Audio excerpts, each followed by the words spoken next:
Well, I'm thinking tonight especially, this might have been a good idea to do just a audio instead of a visual, but I've already started it this way. So let's keep going.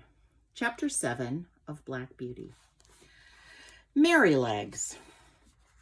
Mr. Bloomfield was the vicar, that's like a pastor or a priest, who lived in the village. He had a large family with many children. When he came to visit, all the children liked to ride on Merrylegs. One afternoon, Merrylegs had been brought out with them. One afternoon, Merrylegs had been out with them a long time. When James brought him in and put on his halter, he said, "There now, you better behave yourself, or we will get into trouble." "What have you been doing, Merrylegs?" I asked with surprise. "Oh," he said, tossing his little head, "I've just been giving those children a lesson. They don't know when they have had enough and when I've had enough, so I threw them off my back. That is the only thing they could understand." I was very shocked to hear that Merrylegs would do such a thing, but he explained that he was very careful with the children, especially the girls. Whenever they seemed frightened or a little unsteady, he would go as smooth as a cat, and when he felt them getting used to things, he would speed up.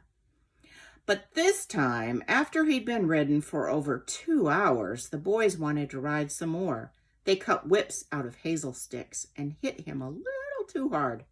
Merrylegs had stopped 2 or 3 times to let them know that he was tired, but the boys thought of him as a machine that could go on for as long as they wanted. They never thought of him as a living pony who had feelings and who could get tired and angry.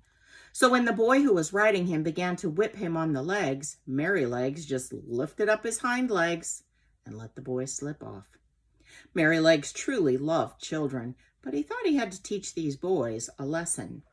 Everyone trusted him, and he returned the trust by trying to be as gentle as possible with the children. After he explained what had happened, he turned to me and said, "I would never take to kicking or showing a bad temper. If I did, I would be sold in a jiffy. But I might find myself worked to death by a butcher, or at some seaside resort where no one cared for me, except to find out how fast I could go. Or maybe be whipped by cruel men on a Sunday spree. No, I will be very careful, so I will never come to that." Here's a picture of Merrylegs teaching that little boy a lesson. He has limits. He's a living creature. Chapter 8, A Talk in the Orchard. One warm afternoon, we were all let out to graze and talk under the shady trees in the orchard. I stood next to Sir Oliver, who was an old but very handsome horse. I had often wondered why his tail was cut so short. It was really only 6 or 7 inches long and had a tassel of hair hanging from it. So I took this opportunity to ask him how he lost his tail. "It was no accident," he snorted. "It was a cruel and shameful act. When I was very young, I was taken to a place where these cruel things were done. I was tied up so that I couldn't move. Then they came and cut off my long and beautiful tail. They cut through the flesh and the bone." "How horrible," I said. "It was horrible. But it was not only the pain that made it so horrible, it was the indignity. It's like the embarrassment, the horror, the terrible humiliation. It was the indignity of having such a beautiful thing taken from me. I need a tail to brush the flies away. I can't tell you how tormenting it is to have those flies settle on my body and sting me, and to have no way to brush them off. I tell you, it is a lifelong wrong and a lifelong loss. But thank heaven, they no longer cut off our tails." "Why did they do it then?" asked Ginger. "For fashion," said the old horse with a stomp of his foot. "Fashion means that someone got it into his head the horses must have their tails cut short to look good. If God had wanted us to have short tails, he surely would have made us that way. And isn't that the truth? If God thought they should have short tails, he would have made them that way. He made horses with long tails so they could chase the flies away.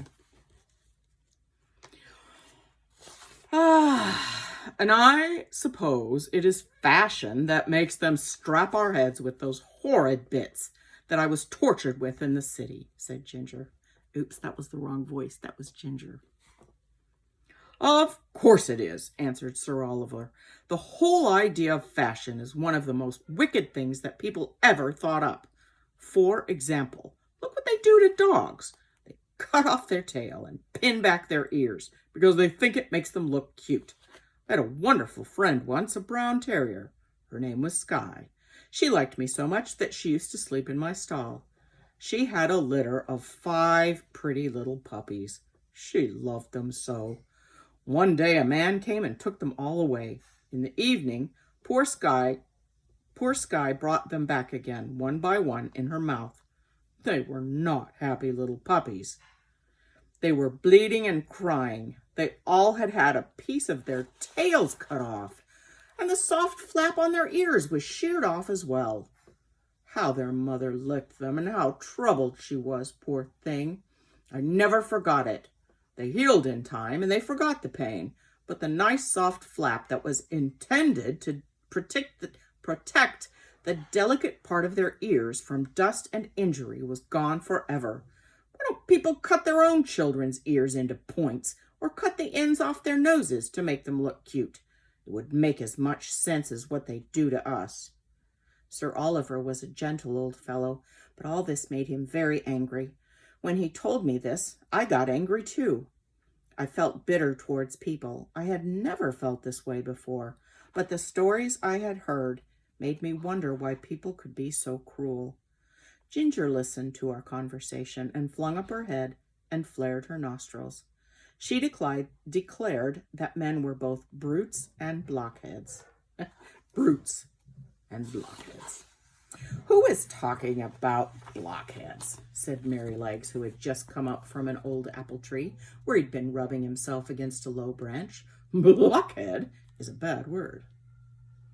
Bad words are made for bad things. Oh, I am really messing these voices up, aren't I? Bad words are made for bad things, said Ginger, and she told him what Sir Oliver had told us. It is all true, said Merrylegs, and I've seen that happen to the dogs many times. But let's not talk about it here. You know that Master John and James are always good to us. You know that there are good people as well as bad people. So let's be thankful that we are living here and not receiving kind treatment. This wise speech cooled us all down. Sir Oliver admitted that he was very fond of his masters and that his life here was good. So we broke off our conversation and raised our spirits by munching on some sweet apples which lay scattered on the grass. This is a picture of Merrylegs coming to calm everybody down. That's a good reminder that it's good not to get so angry that you can't think clearly, and think about the good things that happen in your life too. It's not good to get all focused on the bad things. So that's the end of chapters 7 and 8, I guess. Next video is chapter 9.